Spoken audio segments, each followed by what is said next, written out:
bakit tumagal ng ganyan? Kaninong pagkakulang ang ano? Sino may pagkakulang dyan? Well, I think we have to consider the fact na it was the political reality of the time when we filed it is that ang sitting president at the time was still President Duterte, and he was intimately connected with Duterte Youth. So I don't know what the effect of that, but siguro the mere fact na yung nakaupong presidente is mga bata niya to, we cannot neglect the fact that the possibility na baka may in a way masasabi natin na, I don't want to say may influence, but siguro may effect po. Because complicated ang situation ng COMELEC at the time, because pag ni-rule niya kami, 'di ba? Pag ni-rule niya ang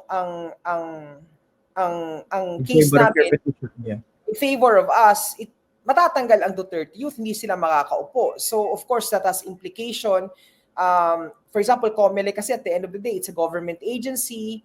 Dadaan yung budget nila sa Kongreso, which at the time controlled the presidente. So it was so complicated in terms of the position of the COMELEC.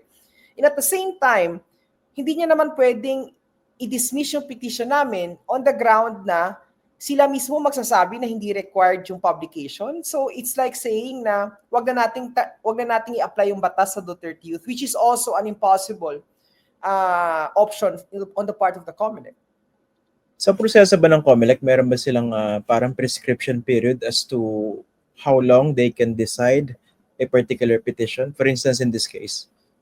Well, meron actually. May certain period to decide under the 1993 COMELEC Rules of Procedure. However, the Supreme Court has already ruled na discretionary yung non-mandatory ang period na nakalagay doon. So in other words, notwithstanding the fact na hindi na decided ng COMELEC for that long, it does not mean na nawawalan po siya ng jurisdiction as regards the issue that we raised po. So ang point ko, kung hindi siya required, no? Ibig sabihin, pwede rin i-dribble ng COMELEC ito. Pwedeng hindi siya mag-decide dito.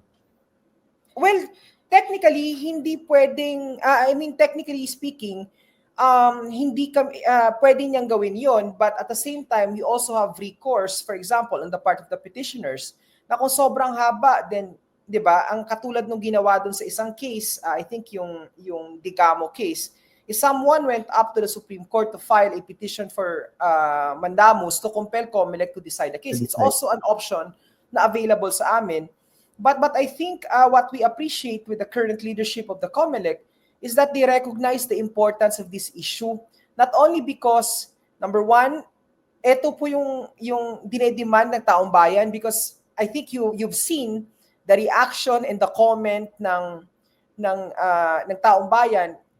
It would appear na unanimous yung taong bayan, regardless of party lines. Iisa yung sentimento na dapat matanggal na yung Duterte Youth because hindi sila registered. Yung pangalawa, from the point of view of law, COMELEC is given this very special opportunity actually to undo at saka to make improvement doon sa proseso ng party list registration, which apparently was, nagkaroon po ng lapses doon sa parte ng Duterte Youth. Okay. Now, speaking of Duterte Youth, no, ito rin naman yung issue sa kanila ever since. Talaga bang tumatalima sila sa spirit ng party list system natin? Kung nakakita ka na isang grupo that claims to represent the youth, but in reality, very hyper-partisan in favor of a particular politician or political figure, in this case, Rodrigo Duterte. Is there a problem with that? Well, my problem is because when they registered, they did not register as a political party. They registered as a sectoral group. So, magkaiba kasi yun eh. Kung if you register as a political party, then you can fight all day and all night long regarding a political ideology, and pwede nilang ipaglaban yung nire-represent na ideology ni Presidente Duterte. However, they registered as a sectoral organization, supposedly representing the youth. So in other words, what we're looking, anong ang ina-expect ng taong bayan sa kanila, if you are representing the youth, dapat yung advocacy nila at saka yung causes ng youth ang pinaglalaban, hindi yung pamumulitika at saka yung in fact yung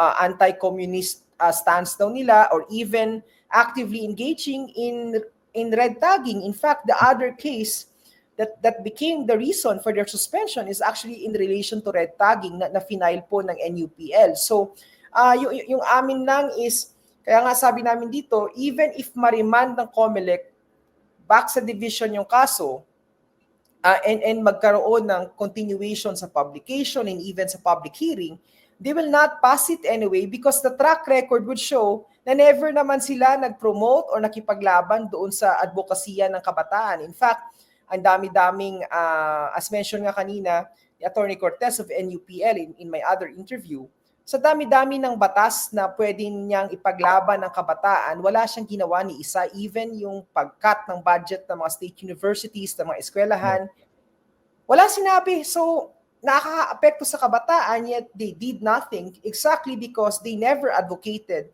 doon sa causes ng kabataan na supposedly nire-represent nila. Yung ganyan ba pwede siyang erase against the Duterte youth eventually? Kasi parang tama lang naman na i-audit yung performance ng isang sectoral group na nagkiklaim na nagre-represent ng kabataan kung hindi naman yun yung ginagawa mo consistently while in office. Well, if they seek to re-register again, if in case na manalo kami dito sa kaso namin, then ang mangyayari niyan is they'll file a register. They need to register again.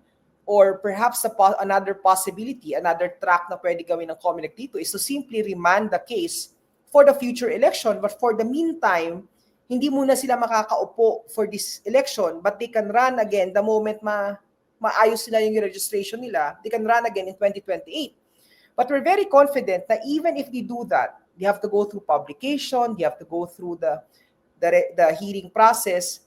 Nonetheless, they cannot prove their track record because remember, under RA 7941, one of the very important requirement na ina-impose ng batas is dapat po mapatunayan ng grupo yung track record nila in promoting the causes of the sector which they seek to represent. So in this case, dapat they have the track record in fighting for the causes of the youth. So yun po yung 0 ang score ng Duterte Youth doon. So hindi ko alam kung paano nila mapapatunayan yan. Meron bang information na from the COMELEC kung kailan nila decision na nito? Kasi ngayon, di ba, suspended yung proclamation? Well, sa amin naman, nakikibalita rin lang naman kami sa media. And what we've heard, as stated kanina ni Attorney Rex Laudianco of the COMELEC, is that the current leadership of the COMELEC wants to decide all of these cases before June 30, which is the assumption ng office po ng lahat ng nanalo dito sa party list elections.